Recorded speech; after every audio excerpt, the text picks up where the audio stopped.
Plane कपड़े से ये सुंदर सा पोटली बैग बनाना सीखेंगे, वो भी सिर्फ 3 मिनट के अंदर अंदर। तो मैंने एक कपड़ा लिया है जिसकी लंबाई है 11 इंच, चौड़ाई है 24 इंच। इसमें मैंने फ्यूज पेपर स्टिक किया हुआ है, इस तरह से क्रिस क्रॉस में लाइन ड्रॉ की हुई है। तो लाइन के बिल्कुल इस तरह से फोल्ड करके इसके ऊपर सिलाई लगानी है, पिनटेक्स डालनी है हमें कुछ इस तरह से। ये देखिए, तो पूरी लाइंस में इसी तरह से पिनटेक्स डाल लेंगे। अब दूसरी साइड की लाइंस में भी सेम इसी तरह से फोल्ड करके सिलाई लगानी है, बिल्कुल बारीक कपड़ा दबाते हुए। तो देखिए इस तरह से रेडी हो जाएगा। फिर ये अस्तर लिया है 8 इंच लंबा और 21 इंच चौड़ा, ऊपर से बिल्कुल बराबर मिला के रखेंगे और ½ इंच की सिलाई लगा लेंगे।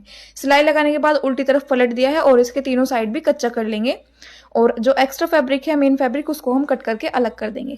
इसके बाद इसको फोल्ड करेंगे डबल फोल्ड और ½ इंच का सिलाई मार्जिन लेते हुए सिलाई लगा देंगे सीधी। फिर इसको पलट देंगे। सिलाई लगाने के बाद फिर इसके हर एक पॉइंट पे हमें मोती अटैच करने हैं अच्छे से।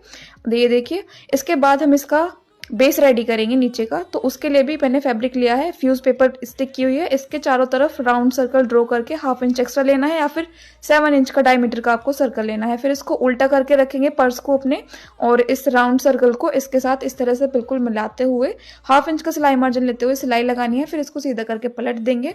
इसके बाद इसका हम नेफा रेडी करेंगे। तो इसको इस तरह से रखेंगे और ये देखिए हमारा 0.25 इंच है। तो हमने पट्टी रेडी की है जिसकी चौड़ाई है 5 इंच और दोनों साइड से फोल्ड है। उसके बाद इसकी जो लंबाई है वो है 0.10 इंच। इस तरह की आपको 2 पट्टियां लेनी है। पर्स के इस कोने से हम स्टिच करना स्टार्ट करेंगे। पर्स की उल्टी साइड भी ऊपर है और पट्टी की उल्टी साइड भी ऊपर है और ½ इंच का सिलाई मार्जिन लेते हुए पट्टी को सिल लेंगे। फिर एक पट्टी का एंड होने के बाद दूसरी पट्टी उसके बराबर में रख देंगे, दोनों पट्टियों को अच्छे से सिल लेंगे।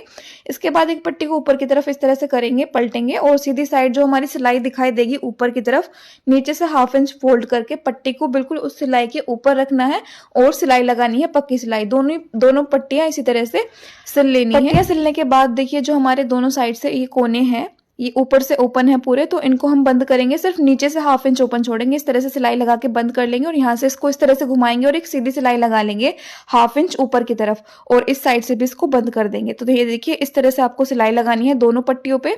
तो ये जो हमने ½ इंच खुला छोड़ा था, यहाँ से हम अपनी डोरी डालेंगे और यू टर्न लेंगे और दूसरी पट्टी में भी इसी डोरी को डाल देंगे। तो देखिए एक बार तो हमने इस साइड से डोरी डाली है, अब दूसरी साइड से, इसकी अपोजिट साइड से हमें दूसरी डोरी डालनी है। फिर इसको भी यू टर्न लेंगे और दूसरी पट्टी में निकाल देंगे। तो दोनों साइड से हमारी डोरियां कुछ इस तरह से निकलनी चाहिए। अब इसमें लटकन रेडी करेंगे। तो दोनों डोरियों में मैंने एक साथ 2 गोटा फ्लावर डाले हैं और इनको हाफ में फोल्ड करके स्टिच कर देंगे। आप चाहे तो हैवी लटकन भी बना सकते हैं। फिर इसके अंदर मैंने वेस्ट फैब्रिक को फिल कर दिया है शेप दिखाने के लिए आपको, डोरी को खींच देंगे। तो ये हमारा क्यूट सा पोटली बैग बन जाएगा। लेकिन अब इसका हैंडल भी रेडी करना है। तो उसके लिए मैंने एक लेस ली है और इसके दोनों कोनों में इसको आमने सामने बिल्कुल अच्छे से हैंडल को स्टिच कर देंगे। तो ये मैंने स्टिच कर लिया है। तो ये हमारा सुंदर सा पोटली बैग बनकर रेडी हो जाएगा। आपको कैसा लगा मुझे कमेंट करके जरूर बताना।